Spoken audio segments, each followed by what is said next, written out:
단순함은 궁극의 정교함이다. 이탈리아 화가 레오나르도 다빈치의 말입니다. 극진 가라데를 장시하고 맨손으로 황소와 결투를 벌여서 이겼던 최배달은 가장 단순한 기술이 가장 강한 기술이라고 했습니다. 실전에서는 영화에 등장할 법한 큰 기술은 불필요합니다. 승부는 주먹 한 방, 발차기 한 대로 결정되지요. 단련의 핵심은 가장 쉬운 기술을 엄청나게 숙달하는 것입니다. 검도도 마찬가지입니다. 처음 수련할 때는 머리바다 허리치기나 좌편수 머리치기처럼 탄성이 절로 나오는 화려한 기술에 끌립니다. 하지만 복잡한 기술은 단순한 기술을 이기기 힘들다는 사실을 깨닫는 때가 옵니다. 단순한 기술은 최단거리의 기술입니다. 가장 빠릅니다.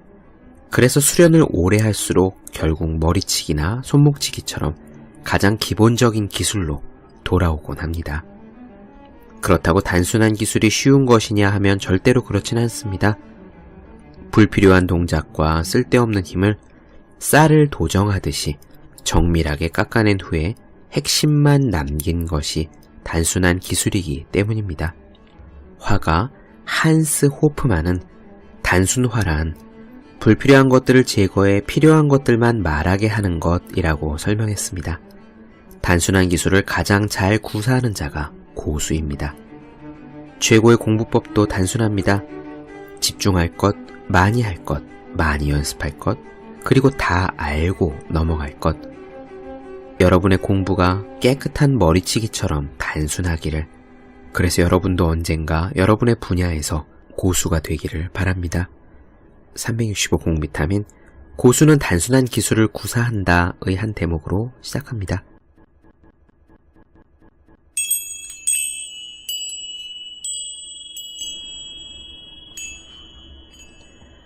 네, 안녕하세요. 본격 공부작업 팟캐스트 서울대는 어떻게 공부하는가 한지우입니다. 지난 40여 년 동안 나는 살 가치도 없고 불완전하며 열등한 존재라고 느끼면서 살아왔다. 내 본성에 맞서 싸우며 내가 아닌 다른 누군가가 되려고 노력했다. 그러다가 달리기를 발견했고 나는 자유를 얻었다. 달릴 때면 다른 사람의 평가가 두렵지 않았다.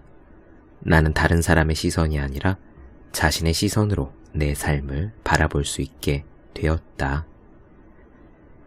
네, 우리는 지금 운동철학자 조지 슈언의 달리기와 존재하기에 나오는 글을 나눠드리고 있습니다. 오늘 이야기는 또 많은 분들이 공감하실 수 있는 그런 내용의 이야기일 것 같아요. 다른 사람들의 시선에 맞추기 위해, 보다 평범한 사람들 속에 머무르기 위해, 튀는 사람, 이상한 사람이 되지 않기 위해, 보통 사람들과 허허대며 잘 어울리는 소위 성격 좋은 사람이 되기 위해 그렇게 노력을 하지만 불행하게도 자신은 그렇지 못해서 괴로워했던 조지 슈언의 경험담이 실려있는 그런 이야기입니다. 이런 분들 제법 많을 것 같아요. 늘 자기 자신의 어딘가가 부족하다라고 생각하시고 남들과 다른 점, 평범하지 못한 점이 자꾸 눈에 띄는 거죠. 이런 부분들이 심하면 콤플렉스가 될 수도 있고 적어도 자신감을 감소시키는 원인으로 작용하기도 합니다. 또한 다른 사람들의 시선에 너무 신경을 많이 써서 그런 자신이 스트레스를 받는다라는 것을 알매도 불구하고 다른 사람들로부터의 시선을 결코 떨쳐낼 수 없는 그 모순에 늘 괴로워하는 그런 분들 말이에요. 다른 사람들로부터 인정을 받고 싶고 다른 사람들이 소유한 것은 나도 모자라지 않게 갖고 싶고 어떤 것이 맞고 어떤 것이 그른지 그 판단을 자신의 주변 사람들에게 맡기는 그런 분들. 물론 지금 낭독해드린 이런 이야기에서 이런 케이스에서 저 역시 완전히 자유라는 것은 아닙니다. 하지만 그런 것들이 일체족쇄라는 것을 알고는 있고 벗어나고자 애쓰는 편이라고 저는 생각해요.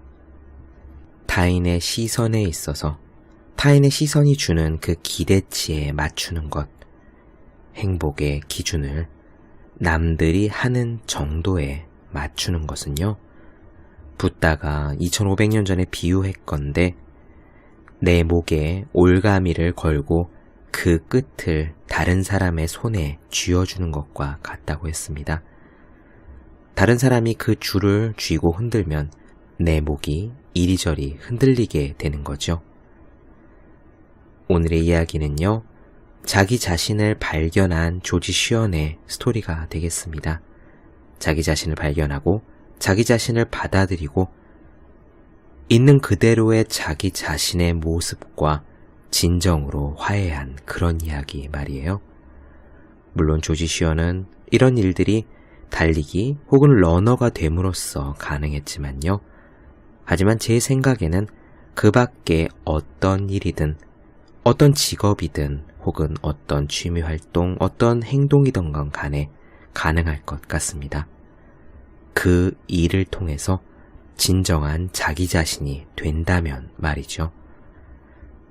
저는 이 글을 읽다가 중간에 동생에게, 그러니까 노르웨이에서 대학원 박사과정에서 공부하고 있는 제 동생에게 이렇게 말했습니다. 지금 이 부분에 러너 대신에 학자를 넣어서 읽어도 뜻이 그대로 통하는 것 같다고요. 오늘 들려드리는 글이 많은 분들에게 도움이 되셨으면 하는 마음이 있습니다. 서두가 길었네요. 바로 시작하겠습니다.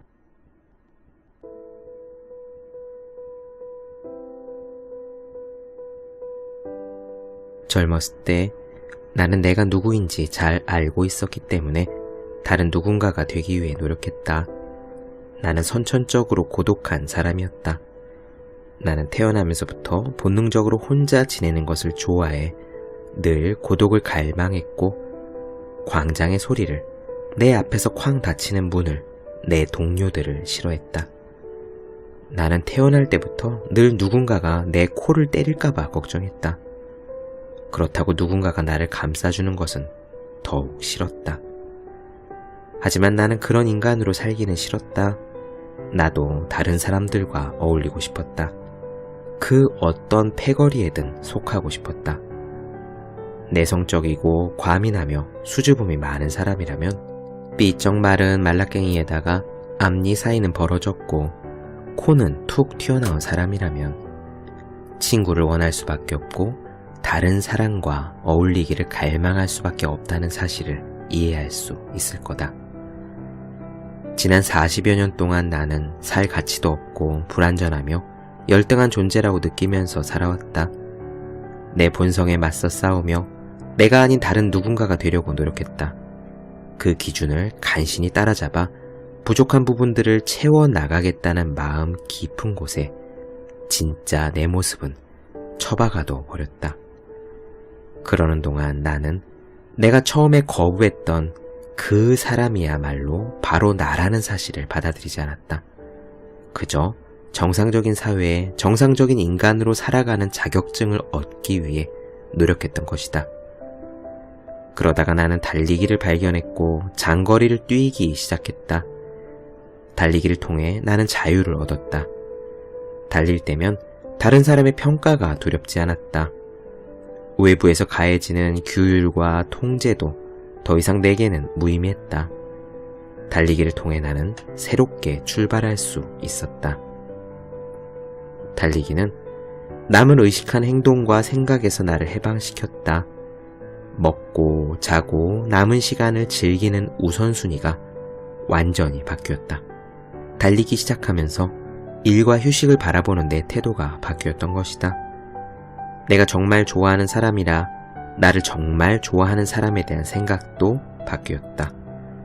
달리기를 시작하면서 완전히 새로운 관점에서 24시간 나를 지켜볼 수 있게 됐다. 완전히 새로운 눈으로 다른 사람의 시선이 아니라 나만의 시선으로 내 삶을 바라볼 수 있게 되었다는 말이다. 미식축구 선수와 마라토너를 구별하는데 전문가까지 동원할 필요는 없다. 그저 물 위에 둥둥 떠서 친구들과 수다 떠는 걸 좋아하는 사람과 운동을 즐기는 사람을 구별하는 것만큼이나 쉽다. 각각의 몸은 그 사람이 어떤 사람인지를 말해주기 때문이다. 마르고 뼈가 얇아 연약해 보이는 사람들은 그만큼 몸이 가볍기 때문에 먼 거리를 달려갈 수 있다. 제육부 스타일의 근육이 많은 미식축구 선수는 보기에도 겁날 정도인데다가 동작도 재빠르고 다 멋있다. 살집이 부드럽고 동글동글하며 살이 찐 체형의 수영 선수는 물에 뜨기도 쉬워 돌고래와 비슷하다. 스포츠에서는 체형이 그 사람의 역할을 결정한다. 기능은 구조를 따른다. 우리네 삶도 다르지 않다. 우리가 하는 일, 우리가 살아가는 방식은 우리의 경기 방식과 비슷하다. 철학자 소로우는 이렇게 말했다. 이 세상에서 자신의 모습을 지키는 일을 어렵다고 생각해서는 안 된다. 사실 그것만큼 재미있는 일은 없다. 그러므로 어떤 사람이 어떤 특징적인 체형 때문에 장거리 달리기에 나섰다면 그 체형은 사람들과 사회에, 먹는 것과 여행에, 교육과 훈련에 대한 그 사람의 태도를 결정짓는다. 그러므로 그 사람이 생각하는 좋은 삶이 공격적인 미식축구 선수나 사람 사귀는 걸 좋아하는 사람이 생각하는 좋은 삶과 다르다고 해서 놀랄 일은 아니다.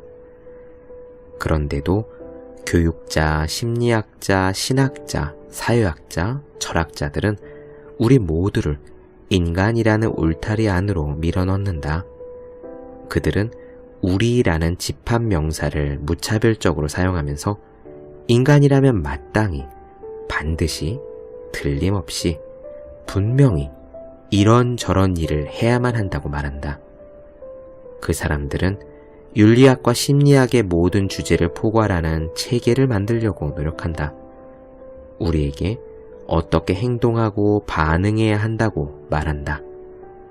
마라토너와 미식축구 선수와 운동을 별로 좋아하지 않는 토실토실한 사람들까지 인간이라는 하나의 범주 속에 집어넣고 싶어한다. 하지만 나는 러너다. 몇 년 전만 해도 이 말은 여러 운동 중에서 달리기를 선택했다는 뜻 이상의 의미는 지니지 못했다. 운동 그 자체보다는 몇 가지 사소한 이유 때문에 우리는 여가 시간에 즐기려는 운동을 선택한다. 하지만 이제는 많은 것을 깨달았다.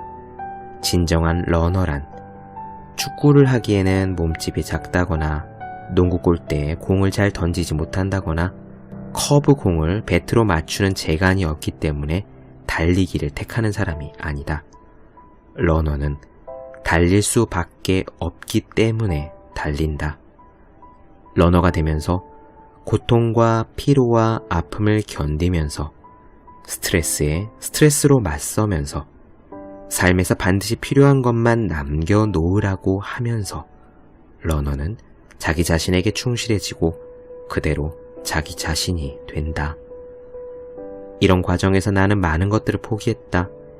희생한 것들은 하나도 없다. 어떤 게 불필요하다는 사실이 분명해지면 그냥 저절로 떨어져 나갔다.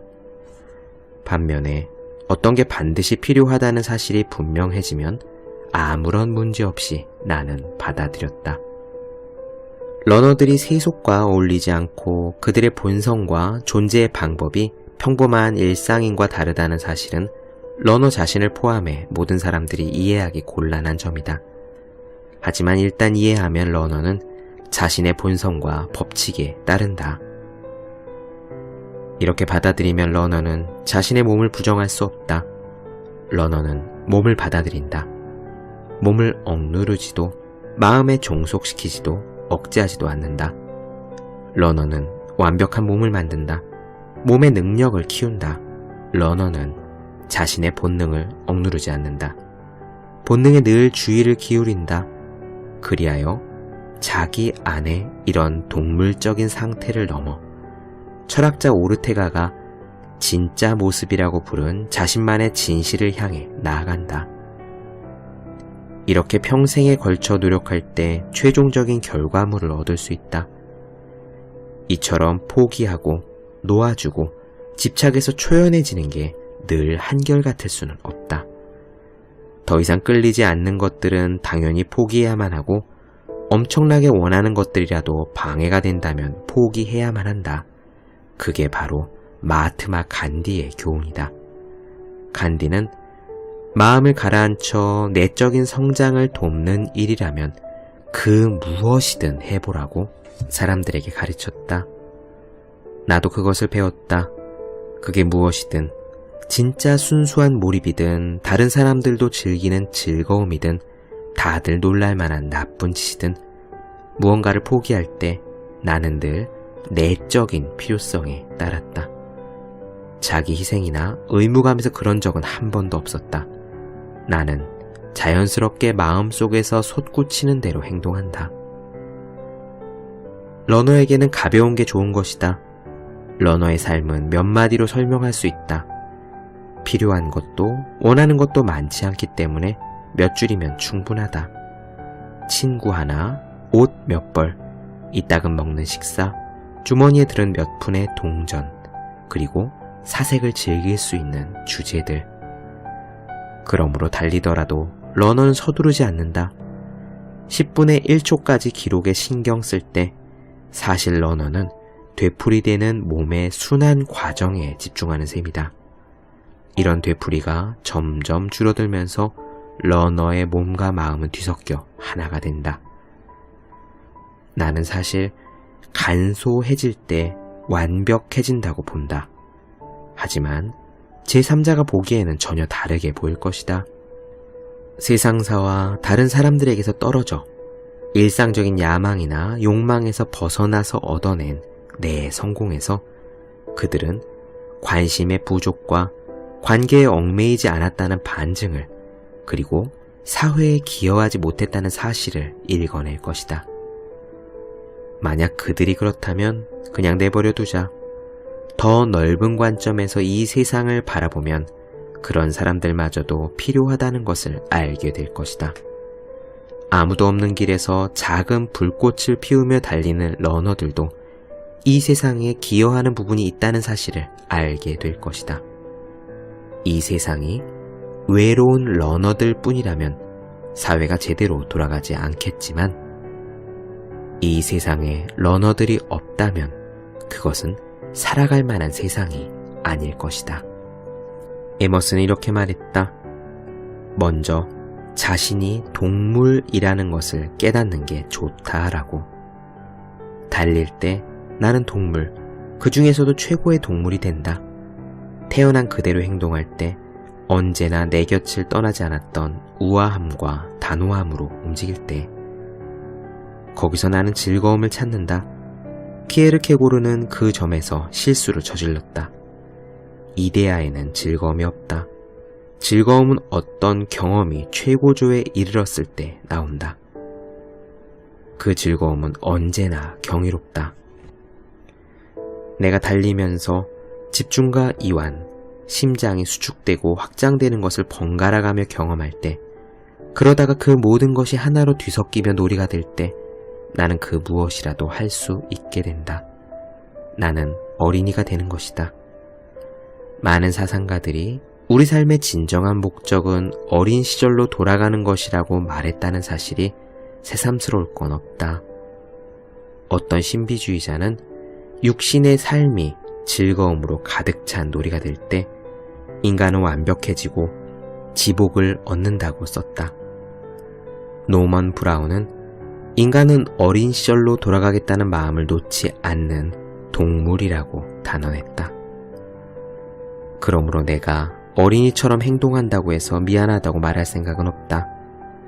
여자에도, 사업에도, 쾌락에도, 열정에도 관심이 없는 행동을 하더라도, 오직 그 자체만이 중요한 행동이더라도, 아무런 목적이 없는 행동이더라도 마찬가지다. 그렇게 나는 즐겁게 달린다. 달리기가 끝난 뒤에도, 심지어는 오랫동안 뜨거운 물에 샤워를 하고 난 뒤에까지도 그 충만한 감정은 사라지지 않는다. 그때 나는 마음속으로가 아니라 옥신거리고 따끔거리지만 더없이 편안하고 행복한 육체 속으로, 여전히 내 다리와 팔과 가슴에 남아있는 달리는 느낌 속으로 부재중인 상태로 들어가는 것이다. 나는 길 위에서의 내 모습과 내가 한 일을 오래도록 즐긴다. 다른 사람과 아무런 관계도 맺지 않으면서 어떻게 그 같은 충만함을 느낄 수 있는지 이상하게 여기는 사람도 있을 것이다. 나부터 이상한 생각은 든다. 내가 배운 것과는 완전히 상반된 일이다. 우리 사회를 지배하는 가치관과도 전혀 다르다. 하지만 나는 나이고 그 이상 다른 무엇도 아니다. 니체는 자신을 다른 누군가와 혼동하지 말라고 강조했다. 귀 기울일 줄 아는 사람이나 성실한 시민이나 친절한 사람들과 나를 혼동하지 말라.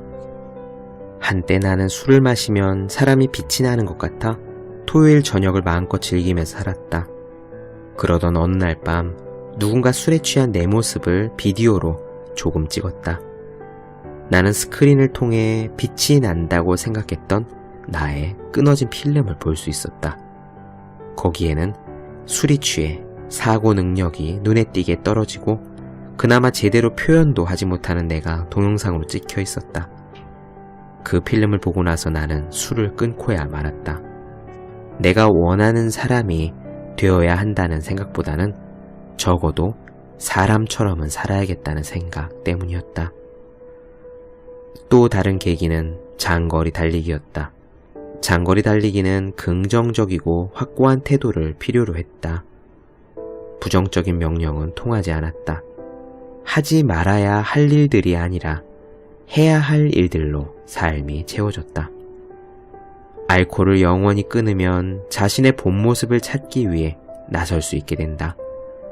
내 경우에는 장거리 달리기가 그런 과정이었다. 장거리 달리기를 통해 나는 내 몸과 다시 만났다. 그리고 몸에는 그에 걸맞는 마음이 자리한다는 걸 발견했다. 최고가 아니라면 그 무엇이라도 성에 차지 않았다. 일단 말끔한 상태를 한번 경험하고 나면 사람들은 대충 때우는 걸 받아들이지 못하게 된다. 일단 능력의 최고치를 맛보게 되면 마음과 정신력은 그 경험에 이끌리게 된다. 그리고 하루에 1시간씩 길에서 달리면 알코올을 통해 느꼈던 그 정신 상태를 맛보게 된다. 달리기는 사람을 자연적인 환각 상태로 이끈다는 사실을 배울 수 있다. 그 순간에 도대체 무슨 일이 벌어지는지 정확하게 말할 수는 없다. 대체의학자 앤드류 와일은 이를 두고 우리 정신세계의 의식적인 부분과 무의식적인 부분이 하나가 되는 순간이라고 일컬었다. 그는 말하기를 몸과 마음이 온전히 건강해지기 위해서는 이렇게 하나가 되는 순간이 반드시 필요하다 라고 말했다. 이 말에 토를 달 필요는 없지만 나는 한 가지 사실은 안다. 그게 무엇이든 그런 순간은 몸에서 시작한다는 점이다. 건강한 상태가 되면 마치 조각가가 돌 속에 숨은 동상을 발견해 나가듯이 몸 안에 숨어있는 참된 자기 자신의 모습이 드러난다. 그 다음에는 영혼의 거울이자 내 성격의 열쇠이자 내 기질의 설명서인 몸을 통해 내가 누구인지 스스로 알게 된다. 이제 나는 더 이상 술을 마시지 않는다. 나는 파티로 세월을 보내는 사람이 절대 아니다. 파티에 나를 초대한 사람은 만나서 5분이 지나지 않아 자신이 실수를 저질렀다는 사실을 깨닫게 된다. 나는 대개에 부엌을 뒤져 커피 한 잔을 끓인 뒤 제일 두꺼운 책을 찾아 파티가 끝날 때까지 자리를 잡고 앉아 그 책을 읽는다. 나는 이제 내가 어떤 사람인지 알게 됐다. 이제 나는 다른 누구의 흉내도 내지 않고 살아갈 것이다. 술을 마시던 시절에 비해 내가 훨씬 더 좋아졌다고 말하는 사람들도 물론 있다.